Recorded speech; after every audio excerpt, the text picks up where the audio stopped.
Welcome to Identity at the Center Live. I'm Jeff, and that is Jim. Hey, Jim. Hey Jeff, how's it going? Oh, not so bad for a Friday. How about you? Good. Can you notice anything new about me?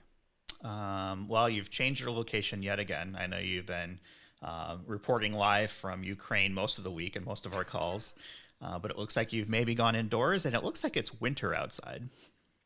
Yeah, and it's very cozy. But no, that's not what I was getting at. What I was getting at is that you can now even see some of the detail of my beard, right? Yeah, you Some finally of got a the better salt camera. from my pepper. Yeah, I got a better camera.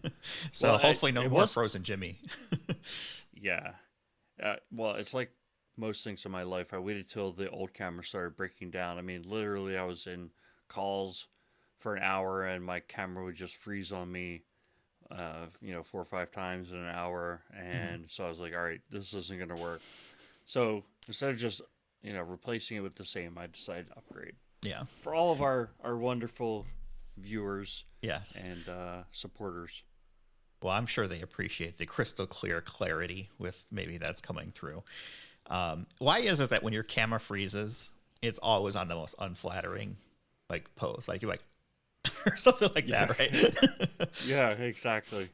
I, for me personally, I always assume it has more to do with me, and that I'm always, if at any point in time you take a still of me, it's 9 times out of 10 not making a very good face. I mean, I just base that on like if I'm in 10 pictures, usually I delete 9 of them.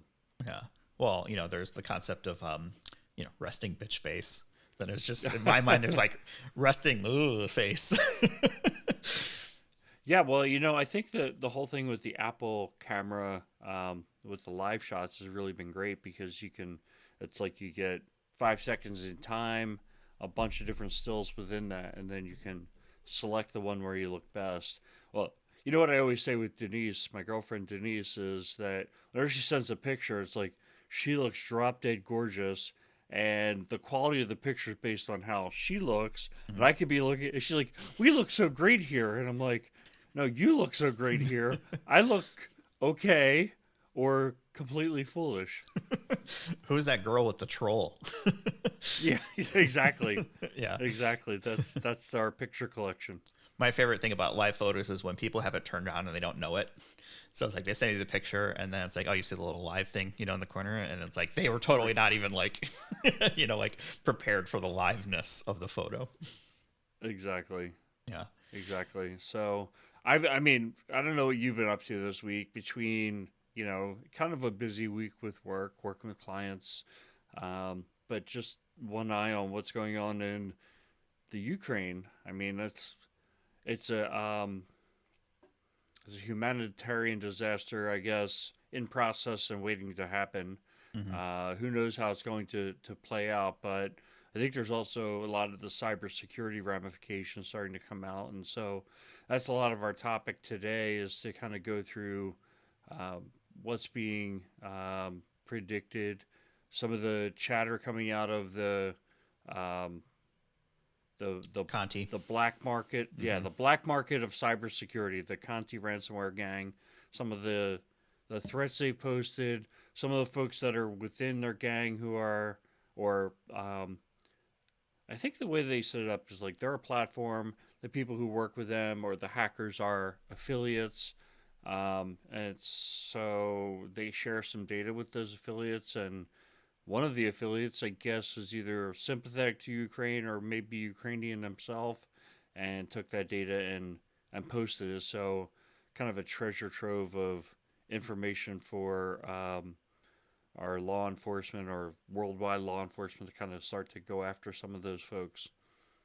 Yeah, I don't know if they've even fully determined where it came from. I think it started off as maybe an insider on the Conti side, which is what we'll be talking about in a second, but it could also be, I think it came out that it's maybe a Ukrainian researcher who pulled it out too. So either way, I think, if the conversations are legit, it certainly is kind of peels back and kicks down some of that fourth wall that, people may not be familiar with and kind of how those operations worked. But should we jump into kind of our topics and we'll get to Conti here in a minute? Yeah, let's do it. All right. So let's talk about this article that I happened to see this morning on Security Boulevard.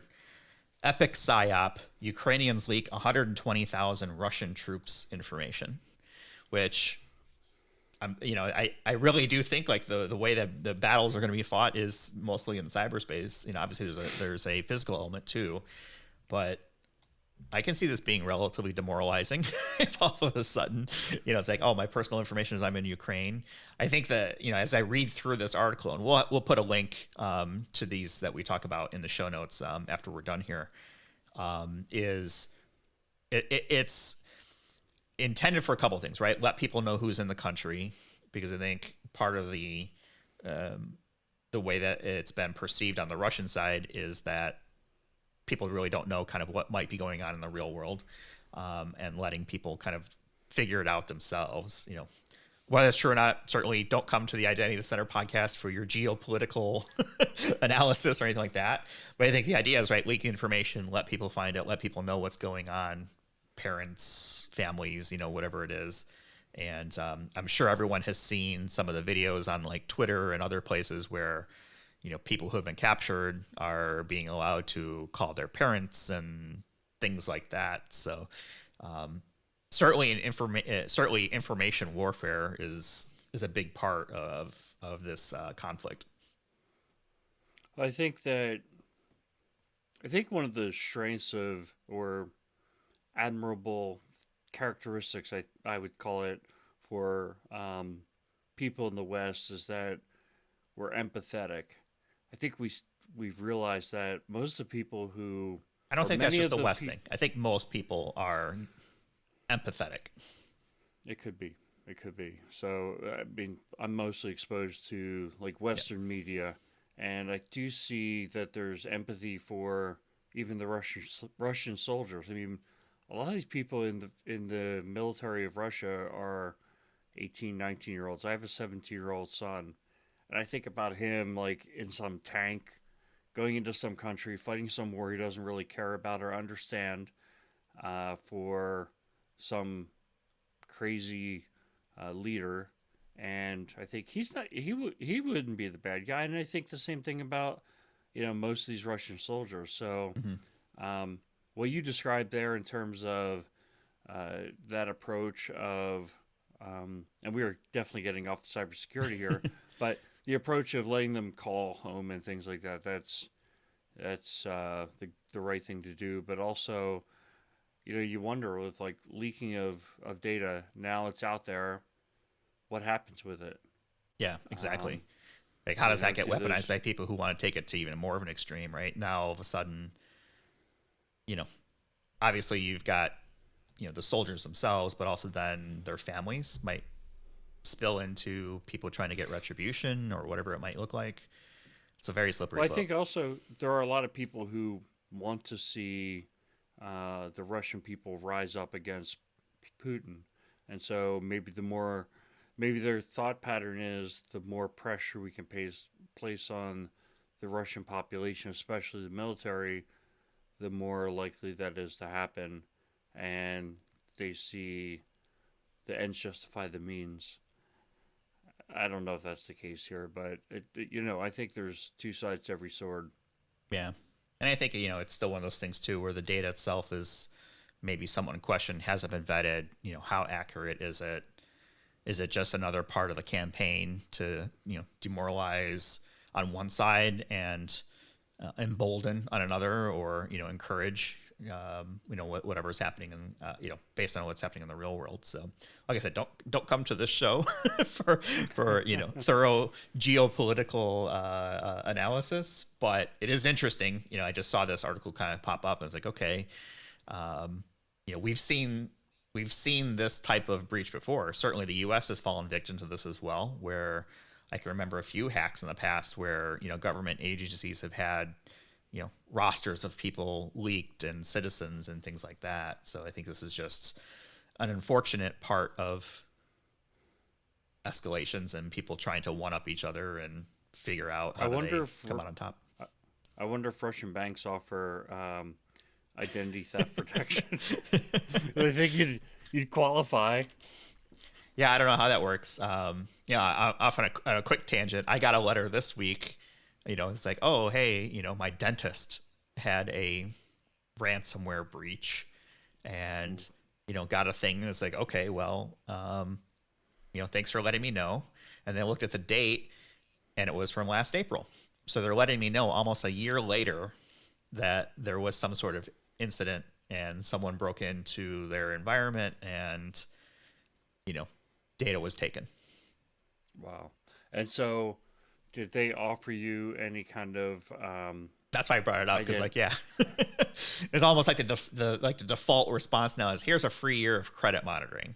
Like, okay, great. Yeah. I'll add it to all the other free years that I've accumulated for every other breach where Yeah. where data's Well, been a taken. free year of credit monitoring also probably would save you like $50 or something. You probably Yeah, get some kind of credit monitoring service that's an equivalent for not that much money.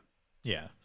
It's interesting that they waited so long. And I know that recently there was a Senate bill that passed. I think it was a strengthening cybersecurity or something in America. And one of the provisions of that was to make breaches known within like 72 hours or 24 hours or something like that, at least to government authorities.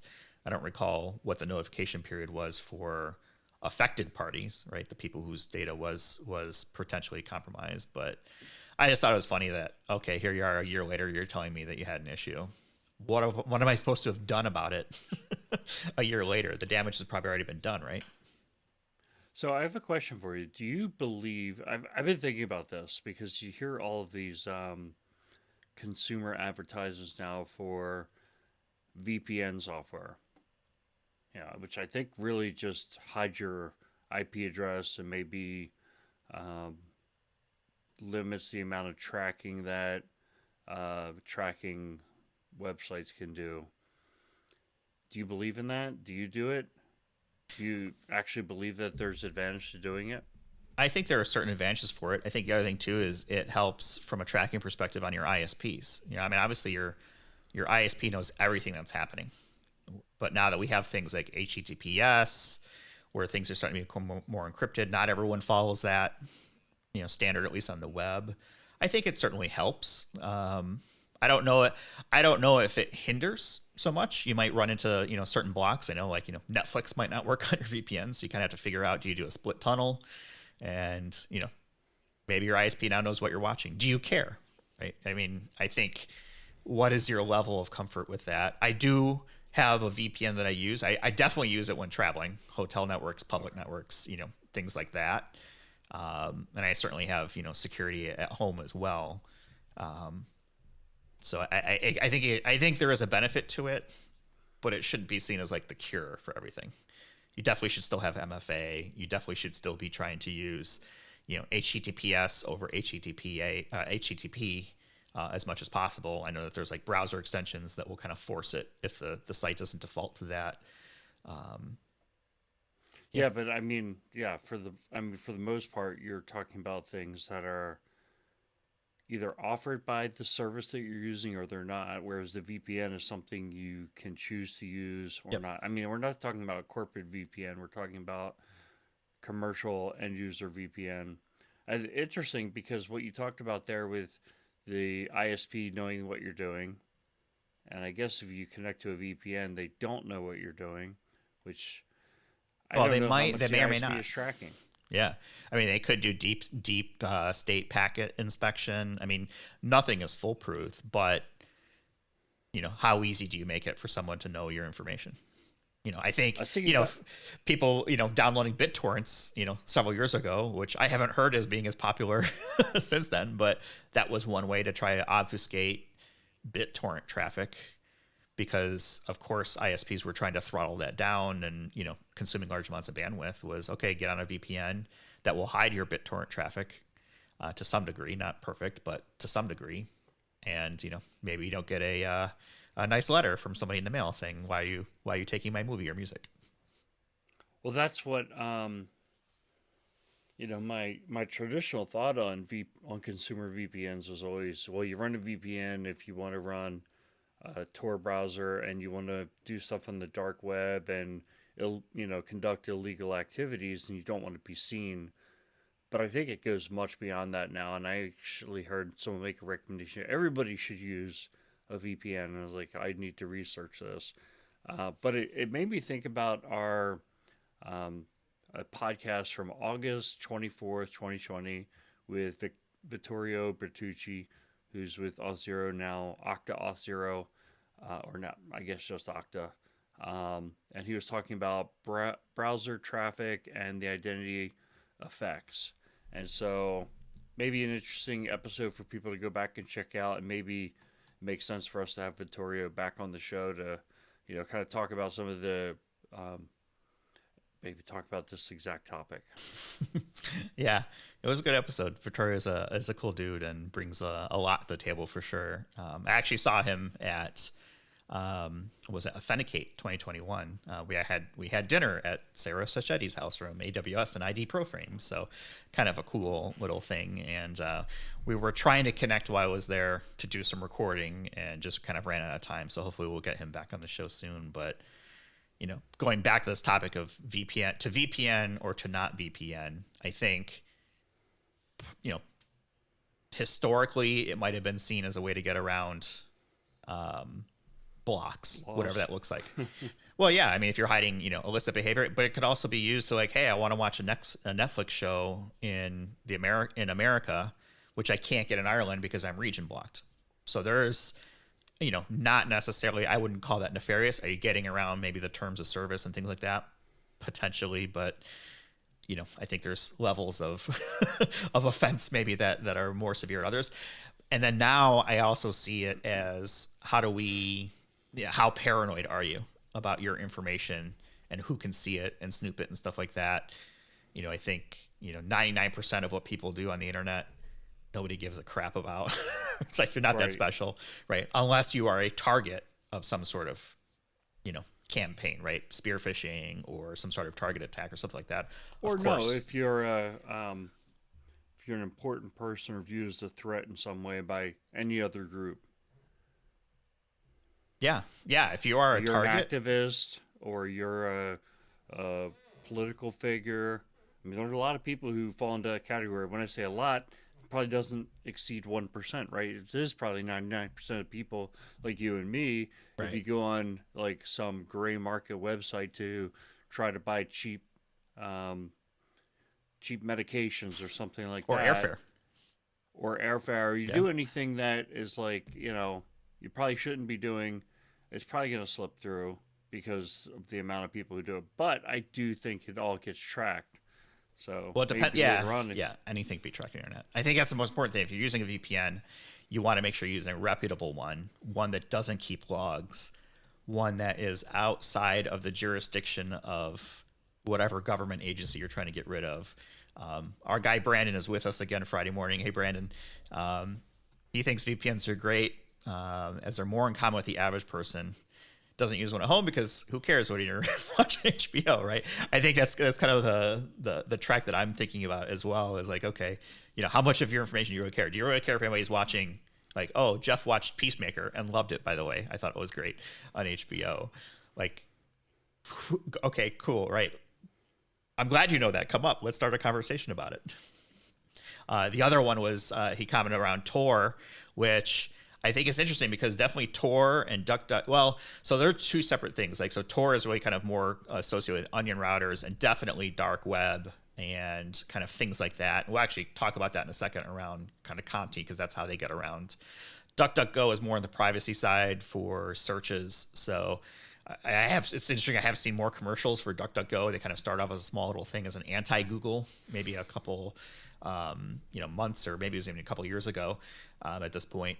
And, I think people are now at least more aware of who's collecting data on them. Google, Facebook, Microsoft, Apple, right? They're all collecting this dossier of information on people. And how comfortable, with that collection are you with that particular entity? Are you more comfortable with Apple knowing about you versus Facebook or Google? Are you willing to trade off some of that data collection for the ease of use of services? Google Maps. Do you want it to know when you get in the car? It's like, oh, okay, you're going to work and you don't have to do things, to plug in that kind of stuff. It'll be interesting. Right. Yeah, it's obviously a very personal decision. How comfortable are you with those services and the exchange or trade-off of privacy that you get with them? That's it. That's it. All right. Let's talk about our next thing because we'll get to Conti in a second, and that is something you sent me this morning.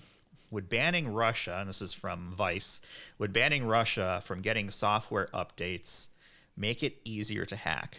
I'm going to guess that we have very similar viewpoint on this, but why don't you go first?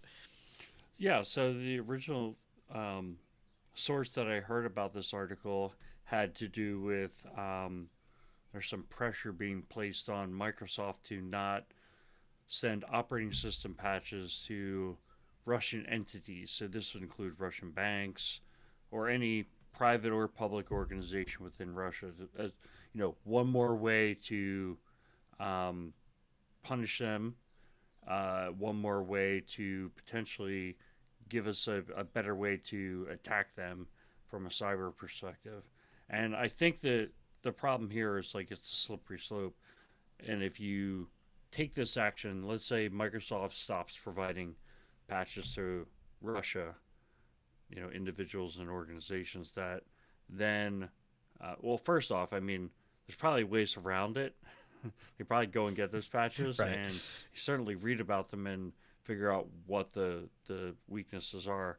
But the second thing is that, if coming from a perspective of you're in Russia or really any country, it's like if Microsoft decides that they don't like what your government is doing, they could stop patching the software that you bought from them.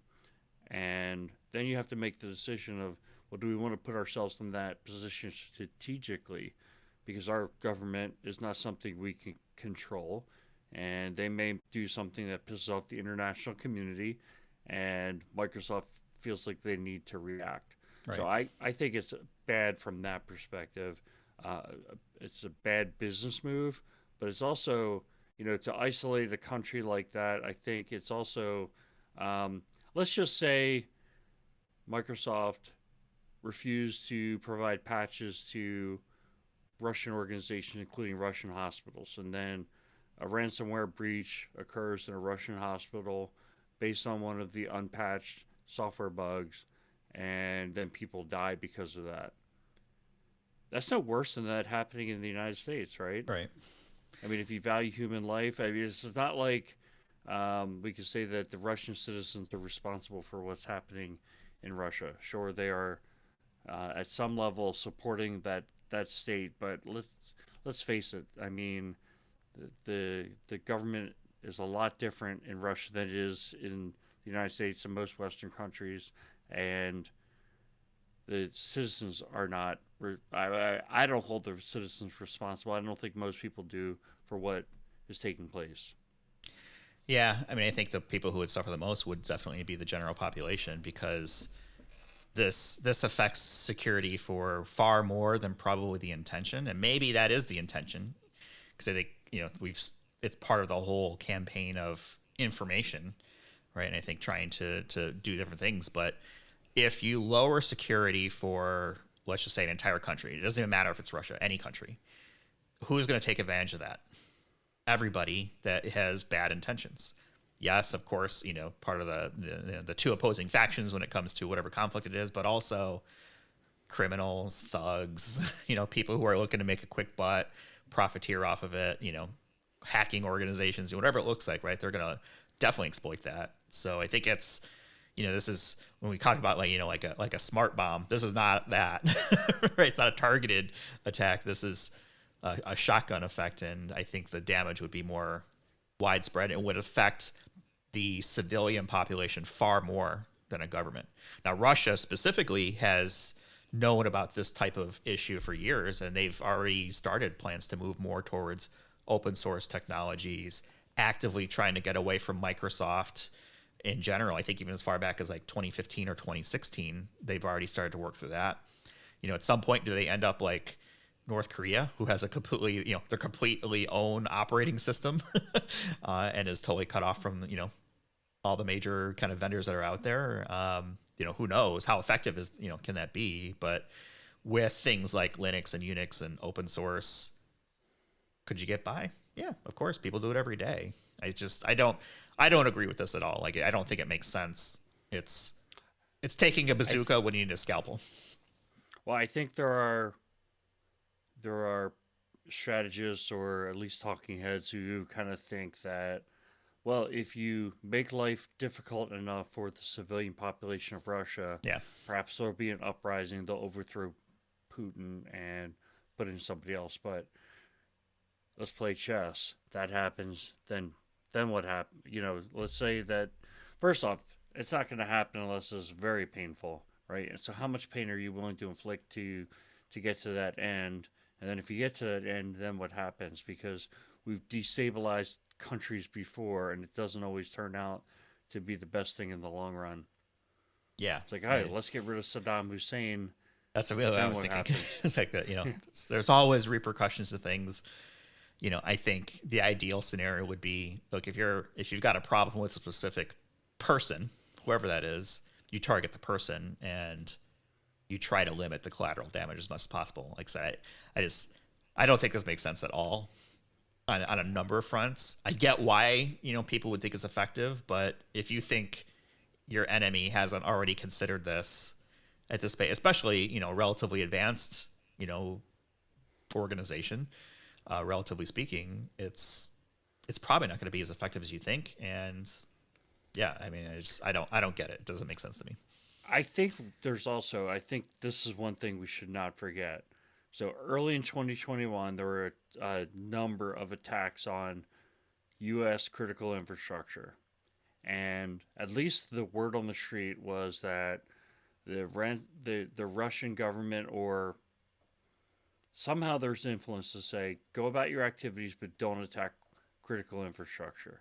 Now, if you raise the stakes and start saying, all right, some of those rules go off, do the attacks on critical infrastructure just escalate and go beyond? And I guess Yeah. that's what our next article is. So I'm kind of leading into that. But I mean, that's a big deal here. Is like, do we really think that they can't turn the tables on the United States and other Western countries? And the answer is like, absolutely not.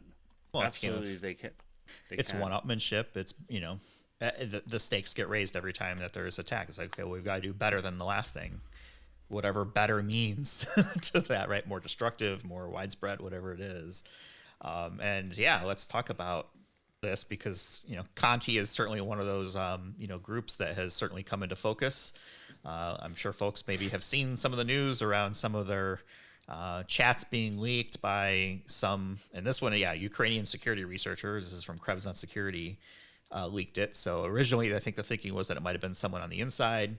Who knows? Either way, there apparently, allegedly, is some leaked conversations that have taken place amongst folks, and you kind of see the warning here where Kante is saying, hey, we're willing to escalate if, Russia gets attacked. So they've certainly taken a side in this. And we've seen Kante on that side. We've seen Anonymous have gone on the Ukrainian side now, and they're, going back and forth. So a bunch of these a bunch of these groups, right, are now starting to align themselves with whatever their ulterior motives are to help whatever faction they support. So kind of interesting to kind of peel back the layer and see how this kind of works behind the scenes too. 2 points I want to make. One is, we got this from Krebs and Security, Brian Krebs. I mean, he does a great service to the world, right? And speaking of attacks, his site is always under attack. His site's always under attack, right? But he's taking full advantage of his First Amendment rights, and he really just takes the data and the information and puts it out there. And, he's kind of fearless in that way, because I'm sure there are people who are not very happy with him. The second point that I wanted to point out was, the way you said it was that they kind of have Kante's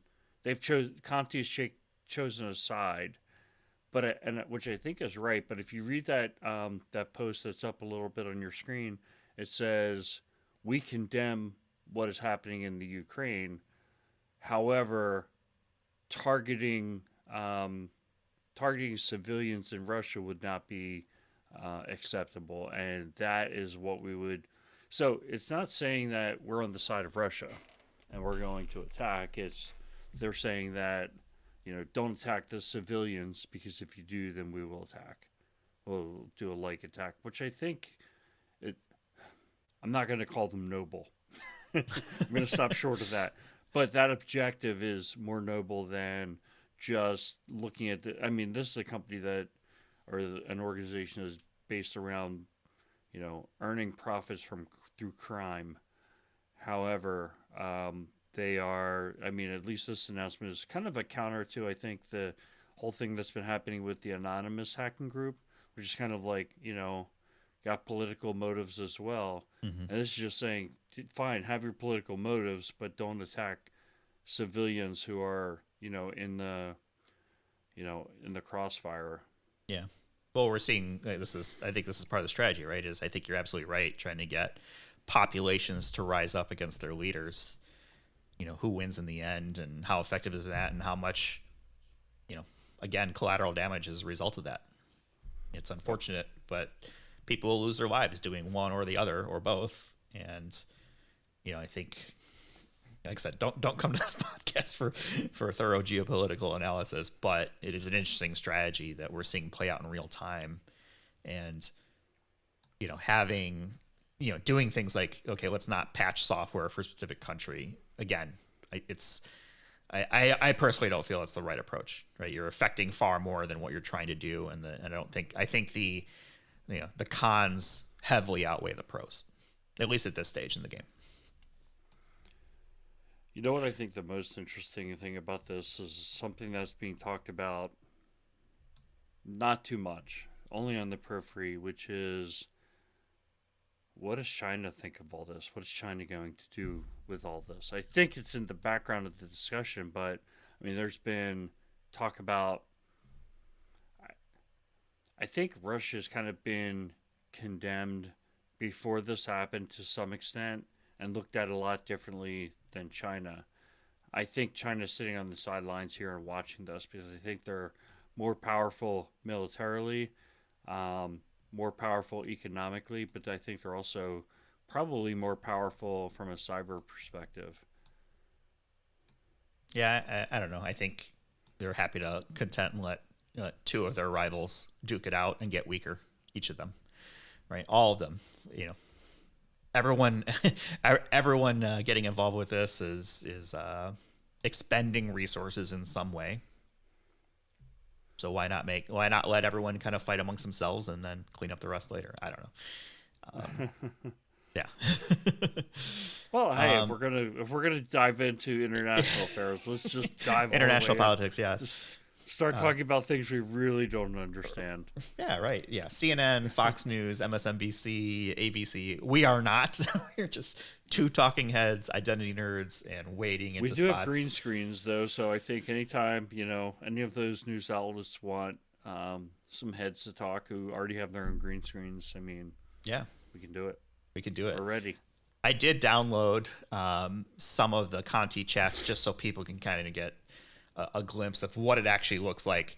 It is basically just a text file or a JSON file, and it has this type of information. It's all in Russian. At least I think it's Russian. My Google Translate certainly worked on Russian, and the conversations themselves aren't very interesting. I did some translation of this one earlier, and it was basically like, hey, so and so, are you out there? I think this one was something like, hey, there's some news coming out. Who's going to respond to it? Stuff like that. So again, it kind of peels back some of the conversation. You can certainly see they're using Onion, which means they're probably using Tor.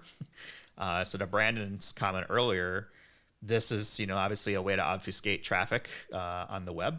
So they're, I'm sure, taking, whatever steps that they feel necessary to obfuscate their activities, but it's still getting leaked regardless. So that's kind of a glimpse of what it looks like. So I'm sure if you download other ones, there's certainly links all over the web where you can try to find them. Obviously be careful because you don't know what you're going to get. So do it in a sandbox environment or something like that where, you are relatively secure. But yeah, this is what those logs look like. So exciting stuff. Yeah, absolutely. Well, I think that from what I hear, this is going to just give security researchers and law enforcement treasure troves of information to say, oh, these people are involved, and then start pursuing them.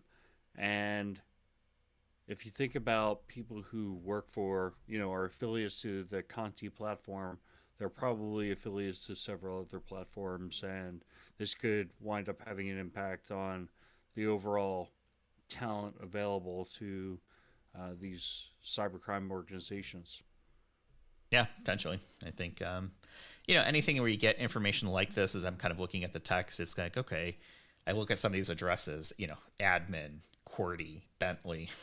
Obviously, these are Yeah. aliases, but the more information you pull together, the clearer the picture becomes, and you start to be able to draw, a much more accurate painting, and gives you an idea of how things work and things like that. But I just found it Usually when interesting they, just from a casual observer standpoint. yeah, I think usually when they wind up trapping somebody or arresting somebody who's in these kind of groups and has this kind of information which is obfuscated, it's they make a mistake, they get sloppy somewhere along the way, and you can connect that admin account to a real human being. And then whether or not they can try them in a U.S. court is one thing. Uh, Maybe they go on vacation to a, a Western friendly country and they can, perform an extradition of that person. I think that's what happens a lot of times.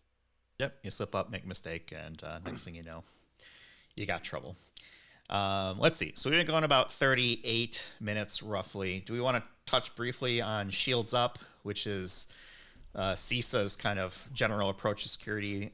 If you've been in this space for the last couple of weeks, government has sent out, at least the U.S. government has sent out, warnings to businesses across a number of different sectors to take a look at the Shields Up information and basically, guidance for how to make sure that, or at least try to mitigate damage from some sort of breach or whatever it may be. So whether it's an intrusion, the number one thing on the list, multi-factor authentication, which certainly is a good thing. Definitely want to put it as much place as possible, in many places as possible, for as many users as possible. Not just privilege or administrative access. I think just that's one where I think you could definitely use a bazooka. Everyone needs to use MFA, and then back end it maybe with like conditional or adaptive, rules to ease the user experience. But I don't know if there's a whole lot here that's kind of like groundbreaking, especially if you're in the space. But something to probably just be aware of is that this information is getting pushed out by lots of agencies to try and help at least U.S. based businesses and what they should be considering from a attack and defend and remediate perspective. Right. I think as IM practitioners or security practitioners, our job is to really be communicating up the channel, up to the board of directors to make sure that they understand that these are worthy investments, that these threats exist, and come up with a model for, managing risk. I think the biggest risk is that you're the slowest gazelle, and Yeah. so if you're a gazelle, don't be the slowest one. Um, but that doesn't mean that just not being the slowest one is all you need to do. Um, I I've been having a thought this week that especially when it comes to information security, if you're a practitioner, I'd rather have an expensive success than an inexpensive failure. I think that you might say, "Oh, yeah, no, duh," but I think it makes a point because I think there are a lot of folks that we talk to that their biggest concern is not spending too much money. Hey, I don't want to spend money, and then they end up choosing a solution which really doesn't solve the problem or doesn't have the big picture in mind. And when you go that route, um, you not only lose the money that you spent, which might be short money, but you've also lost the time and you haven't addressed the risk at least to the extent that you needed to. I think that if you were like launching products and things like that, inexpensive failures could be very much a good approach, right? Like, hey, we tried it, it didn't work. with short money, not a big deal. But if that comes to how you're securing your organization, I'd rather spend the money and get it right. Yeah. I like the idea of an expensive success versus I guess a failure could be expensive too, right? If you do it too late or don't put the right things in place. So, yeah, like I said, I don't think this guidance from CISA breaks any ground. This is awareness campaign, educational. You've got tons of business out there that just don't follow even just basic hygiene when it comes to security. MFA, right? Making sure you have different passwords for, different services and things like that instead of reusing the same passwords. How would you even know if someone's even in your network, and being able to just kind of know what is normal from a behavior standpoint versus abnormal. That might be an indicator of a compromise or something like that. You know, our job in the IAM space, right? Make sure that the right people have the right access to the right things at the right time for the right reasons, which is very long wordy. Who has access to what? Can you answer that question? And I think that's really, from at least from an identity perspective, again, trying to simplify it and make it easy for people to understand, because the easier it is to understand, the better chance you have of actually getting it done and convincing people and getting investment or, whatever it is that's needed to push things the way they need to be from a security perspective. I wonder what that whole data breach costs your dentist. And that's an example of a very small, not even small to mid-size. That's the small business. Small, yeah. If it costs them $100,000, that's your dentist's new Corvette.